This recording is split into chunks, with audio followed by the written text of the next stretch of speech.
ಮಲ್ಪೆಯಿಂದ ಮೀನುಗಾರಿಕೆಗೆ ಹೊರಟಿದ್ದಂತಹ ಸುವರ್ಣ ತ್ರಿಭುಜ ಬೋಟ್ ನಾಪತ್ತೆಯಾಗಿ ಸರಿಸುಮಾರು 1 ತಿಂಗಳು ಕಳೆಯಿತು. ಅವರ ಸುಳಿವು ಸಿಕ್ಕಿರಲಿಲ್ಲ. ಸಾಕಷ್ಟು ಹೋರಾಟಗಳು ಕೂಡ ಮಾಡಿದ್ರು. ಮನೆಯವರು ಈ ಬಗ್ಗೆ ಸಾಕಷ್ಟು ಆತಂಕದಲ್ಲಿ ಕೂಡ ಇದ್ದಾರೆ. 1 ತಿಂಗಳು 2 ದಿನ ಆಯ್ತು. ಅವರಿಗೆ ಚಿಂತೆ ಇಲ್ಲ, ಜನ ಎಲ್ಲ ಅವರಿಗೆ ಲೆಕ್ಕಕ್ಕಿಲ್ಲ. ಸ್ವಲ್ಪ ಬಾಯಿ ಬಿಡ್ಲಿ ಅವರು. ಸರ್ಕಾರಕ್ಕೆ ತಕ್ಕ ಪಾಠವನ್ನು ಕಲಿಸ್ತೇವಂತ ತಂದೆ ತರ್ತೇನೋ ಅಂತ ಎದೆ ತಟ್ಟಿ ಹೇಳಿದ್ರೆ ಮಾತ್ರ ಅಲ್ಲ ಅವರ ಮೇಲೆ ನಂಬಿಕೆ ಬರೋದು. ಈಗ ನಾವು ಸದ್ಯ ಚಂದ್ರಶೇಖರ್ ಅವರ ಸಹೋದರರಿದ್ದಾರೆ, ಅವ್ರ ಹತ್ರನೇ ಮಾತಾಡ್ಸ್ಕೊಂಡು ಹೋಗುವ. ಅಂದರೆ ನಾಪತ್ತೆಯಾದ ಬಗ್ಗೆ ಸುಳಿವಿದೆ ಏನು ಅಂತ ಅವ್ರ ಹತ್ರನೇ ಕೇಳೋಣ. ಸರ್, ನಿಮ್ಮ ಸಹೋದರರು ನಾಪತ್ತೆಯಾಗಿದ್ದಾರೆ. ಲಾಸ್ಟ್ ನಿಮ್ಮನ್ನು ಯಾವಾಗ ಅವರು ಸಂಪರ್ಕ ಮಾಡಿದ್ರು, ಹೇಗೆ ಅಂತ? ನಾವು 14 ತಾರೀಕಿಗೆ ಅವರ ಫೋನ್ ಮುಖಾಂತರ ಮಾತಾಡಿದ್ದೇವೆ. ಯಾವುದೇ ಒಂದು ಪ್ರಾಬ್ಲಮ್ ಇಲ್ಲ ಅಂತ ನನ್ನ ಹತ್ರ ಮಾತಾಡಿದರು. ಮತ್ತು ಅವರು ಕಾಂಟ್ಯಾಕ್ಟಿಗೆ ಸಿಗಲಿಲ್ಲ. ನಮ್ಮ ಮನೆಯಲ್ಲಿ ಅವರೇ ಸ್ವಲ್ಪ ಜವಾಬ್ದಾರಿ ಎಲ್ಲ ತಗೊಳ್ಳೋದು. ಅವರೇ ನಮ್ಮನ್ನು ತುಂಬ ಚಿಕ್ಕ ವಯಸ್ಸಿನಿಂದ ಅವರೇ ಎಲ್ಲ ಸಾಕಿ ಸಲಹಿದ್ದಾರೆ. ನಮಗೆ ಒಳ್ಳೆಯ ಮಾರ್ಗದರ್ಶನವನ್ನು ಕೊಟ್ಟಿದ್ದಾರೆ ಚಿಕ್ಕಂದಿನಿಂದ. ಕುಟುಂಬಕ್ಕೆ ಒಂದು ಆಧಾರ ಸ್ತಂಭವಾಗಿದ್ದರು ಅಂತ. ಹೌದು, ಕುಟುಂಬಕ್ಕೆ ಒಳ್ಳೆಯ ಆಧಾರ ಸ್ತಂಭವಾಗಿತ್ತು. ಈ ಬಗ್ಗೆ ಸಾಕಷ್ಟು ಹೋರಾಟ ಕೂಡ ಮಾಡ್ತಿದ್ದಾರೆ. ಅಂದರೆ ರಾಜಕಾರಣಿಗಳು ಏನು ಹೇಳ್ತಿದ್ದಾರೆ ಅಂದರೆ ಸುಳಿವಿನ ಬಗ್ಗೆ ಏನಾದರೂ ಹೇಳ್ತಿದ್ದಾರೆ ನಿಮ್ಮ? ನಾವು ಮೊನ್ನೆ ಮಲ್ಪೆಯಲ್ಲಿ ಒಂದು 40,000-50,000 ಜನಗಳು ಸೇರಿ ಮೊನ್ನೆ ಶಾಂತ ರೀತಿಯ ಒಂದು ಪ್ರತಿಭಟನೆಯನ್ನು ಮಾಡಿದ್ದೇವೆ.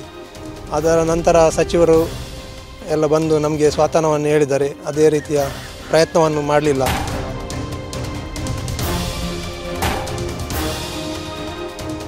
ಇಸ್ರೋವನ್ನು ಸಂಪರ್ಕ ಮಾಡಿ ಅದರಿಂದ ಮೂಲಕ ಹುಡುಕಿಸ್ತೇವೆ ಅನ್ನುವಂಥ ಮಾತನ್ನು ಹೇಳ್ತಿದ್ರು. ಅದರ ಬಗ್ಗೆ ಏನಾದರೂ ಗೊತ್ತಿದೆ?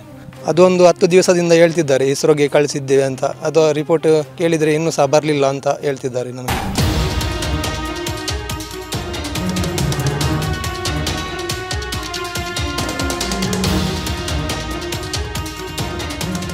ಏಳು ಮಂದಿ ಮೀನುಗಾರರನ್ನು ಕಾಪಾಡಲಿಕ್ಕೆ ಆಗದವರು 70 ಜನ ಮೀನುಗಾರರ ಪರಾರಿ ಆದರೆ ಅವರನ್ನು ಕಾಪಾಡ್ಬೋದಾ ಈ ಮೀನುಗಾರ ಸಚಿವರೆಲ್ಲ? ಇಷ್ಟು ಜನರನ್ನು ಕಾಪಾಡದಿದ್ದ ನಾವೀಗ ಎಷ್ಟೋ ಕೋಟಿಗಟ್ಟಲೆ ಜನ ವ್ಯಾಪಾರಕ್ಕೆ ಕೆಲಸಕ್ಕೆ ಹೋಗ್ತೇವೆ ಮೀನುಗಾರಿಕೆ ಮಾಡಿಕೊಂಡು. ಆದರೆ ಅವರಿಗೆ ಇವರನ್ನು 7 ಮಂದಿಯನ್ನು ಕಾಪಾಡಲಿಕ್ಕೆ ಆಗುವುದೇ ಇಲ್ಲ. ಅಂದರೆ ಆಗ್ತದೆ ಅನ್ನೋ ಶ್ರಮ ಹಾಕಿ ಮುಂದೆ ಹೋದರೆ ಆಗ್ತದೆ.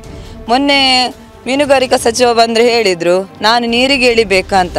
ಮೀನುಗಾರರು ನೀರಿಗೆ ಇಳಿದ್ರೆ ಮೇಲೆ ಹೇಳ್ಬೋದು, ಆದರೆ ಮೀನುಗಾರಿಕಾ ಸಚಿವ ನೀರಿಗೆ ಇಳಿದ್ರೆ ಮೇಲೆ ಏಳಲಿಕ್ಕೆ ಸಾಧ್ಯವೇ ಇಲ್ಲ. ಯಾಕಂದರೆ ಅವರಿಗೆ ಅದರ ಬಗ್ಗೆ ಏನಂತಲೇ ಗೊತ್ತಿಲ್ಲ, ಮೀನುಗಾರಿಕೆ ಬಗ್ಗೆ ಏನಂತ ಗೊತ್ತಿಲ್ಲ.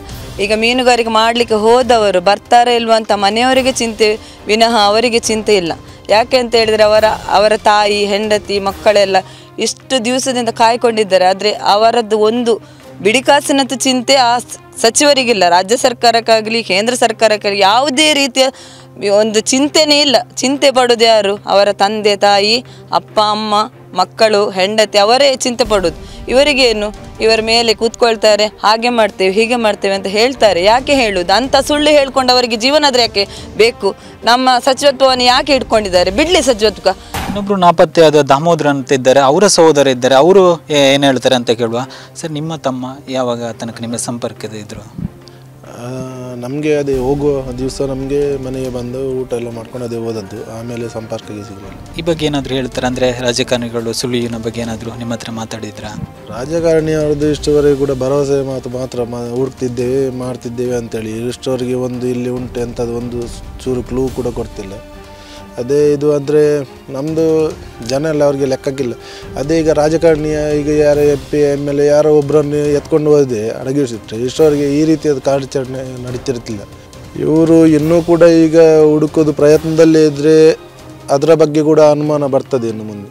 ಹಿಂದಿನ ದಿನಗಳಲ್ಲಿ ಅದು ಕೂಡ ಈಗ ಬಾಯಿ ಮಾತಲ್ಲಿ ಎಲ್ಲರಿಗೆ ಅದು ಕೂಡ ಬರ್ತದೆ. ಈಗ ಗೃಹ ಸಚಿವರು, ಮೀನುಗಾರಿಕೆ ಸಚಿವರು ಕೂಡ ಭೇಟಿ ನೀಡಿದರು. ಅವರೇನಾದರೂ ನಿಮಗೆ ಹೇಳಿದರು ಅದರ ಬಗ್ಗೆ? ಅವರು ನಮ್ಮದು ಎಂತ ಉಂಟು ಅದು ಕೆಲಸ ಮಾಡ್ತಿದ್ದೆ ನಾವು ಅಷ್ಟೇ ಹೇಳಿದರೆ ಬಿಟ್ಟರೆ ಬೇರೆ ಯಾವುದು ಇಷ್ಟವರೆಗೆ ಅಂಥದ್ದು ಮಾಹಿತಿ ಇಲ್ಲ.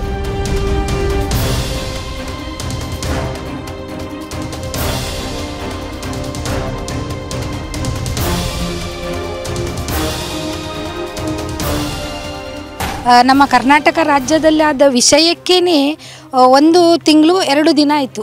ಇಷ್ಟರವರೆಗೆ 33 ದಿನ ತನಕ ಆಯಿತು. ಇದಕ್ಕೆ ಫಲಿತಾಂಶ ಬರದೇ ಇದ್ದಾಗ ನಾವಿನ್ನು ಯಾವ ರೀತಿ ಕಾಯಬೇಕಂತ ಗೊತ್ತಾಗೋದಿಲ್ಲ. ನಾವಿನ್ನು ಮೊನ್ನೆ ಮೌನವಾಗಿ ಹೋರಾಟ ಮಾಡಿದ್ದೇವೆ. ಇನ್ನು ಯಾವ ರೀತಿ ಮಾಡಬೇಕಂತ ಯೋಚನೆ ಮಾಡಿ ಸರ್ಕಾರಕ್ಕೆ ತಕ್ಕ ಪಾಠವನ್ನು ಕಲಿಸ್ತೇವಂತ ನಾವೀಗ ನಿರ್ಣಯಿಸಿದ್ದೇವೆ.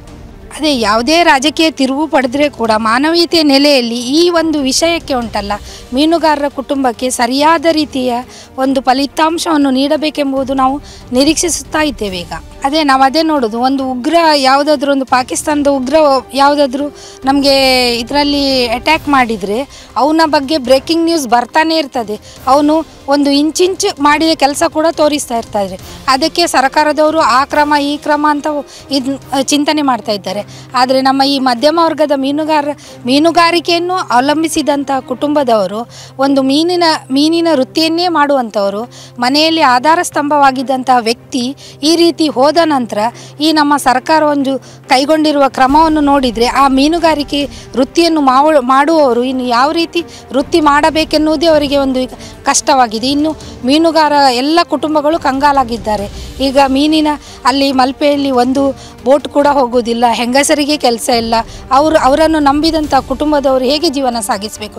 ಸರ್ಕಾರ ಅದಕ್ಕೆ ಏನಾದರೂ ಭದ್ರತೆಯನ್ನು ನೀಡುವುದಾದರೆ, ಇನ್ನು ಮೀನುಗಾರಿಕೆಯನ್ನು ಅವ್ರು ಬಿಟ್ಟು ಬೇಕಾದರೆ ಸರ್ಕಾರದ ಭದ್ರತೆಯನ್ನು ಕಾಯ್ತಾರೆ. ಅವರಿಗೆ ದೊಡ್ಡವರ ರಾಜಕಾರಣ ಮಕ್ಕಳಾದರೆ ಬೇಗ ಹುಡುಕಿ ಕೊಡ್ತಿದ್ರು, ಆದರೆ ನಾವು ಮೀನುಗಾರರು ನಮ್ಮ ಬಗ್ಗೆ ಅಷ್ಟೊಂದು ದೊಡ್ಡ ಕಾಳಜಿ ತೋರಿಸ್ತಿಲ್ಲ. ಸರ್ಕಾರ ಈ ನಿಟ್ಟಿನಲ್ಲಿ ಆದಷ್ಟು ಶೀಘ್ರವಾಗಿ ಆ ಮೀನುಗಾರನ್ನು ಪತ್ತೆ ಮಾಡಬೇಕು ಅನ್ನುವಂಥ ಆಗ್ರಹವನ್ನು ಕೂಡ ಅವರು ಮಾಡ್ತಿರುವಂಥದ್ದು. ನಮ್ಮ ಆಶಯ ಕೂಡ ಅಷ್ಟೇ, ಸಾಕಷ್ಟು ಬೇಗದಲ್ಲಿ ಆ ಮೀನುಗಾರರು ಮನೆ ಸೇರಿಕೊಂಡು ನೆಮ್ಮದಿಯ ಜೀವನ ಕಾಣುವಂತಾಗಲಿ ಅನ್ನೋದೇ ನಮ್ಮ ಆಶಯ. ಕ್ಯಾಮರಾ ಪರ್ಸನ್ ಅಜಯ್ ಮೂಲಿ ಜೊತೆ ದಿನೇಶ್ ಕಾಶಿಪಟ್ನ, ಫಸ್ಟ್ ನ್ಯೂಸ್, ಉಡುಪಿ.